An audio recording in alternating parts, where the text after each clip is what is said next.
So இங்கே பார்த்திங்க அப்படின்னா ரைசிங் வெஜ்ஜு ஃபாலிங் வெஜ்ஜுன்னு சொல்லி 2 இருக்குது. ரைசிங் வெஜ்ஜுன்றது பார்த்திங்க என்னென்னா இது ஒரு கண்டினியூஸாக ஒரு ஸ்டாக் வந்து பார்த்திங்க அப்படின்னா மேலே போயிட்டே இருக்கும். மேலே போனதுக்கப்புறம் ஒரு சர்டன் பீரியடுக்கு அப்புறம் பார்த்திங்க அப்படின்னா திரும்ப அது ஒரு ஜோனுக்குள்ளே கன்சாலிடேட் ஆகிட்டு இருக்கும்.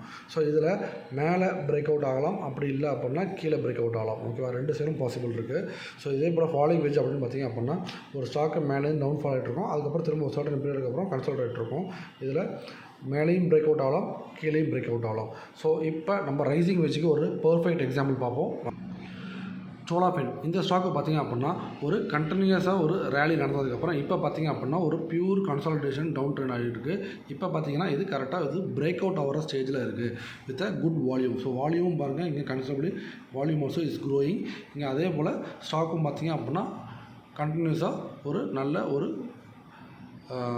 குட் க்ரீன் பேட்டர்னில் இருக்குது, ஒரு புல்லிஷ் பேட்டர்னில் இருக்குது. ஸோ கண்டிப்பாக இது பிரேக் அவுட் ஆகிடும். ஸோ சோழமண்டலம் யாரெல்லாம் பை பண்ணணும் இல்லை டார்கெட் என்னென்னு தெரிஞ்சுக்கணும் அப்படின்னா கமெண்ட்டில் டார்கெட்டுன்னு சொல்லிட்டு மெசேஜ் பண்ணுங்கள். தேங்க்யூ. மேலும் இது போன்ற அப்டேட்ஸுக்கு வேட் ட்ரேடிங் அகாடமியை காண்டாக்ட் பண்ணுங்கள். தேங்க்யூ.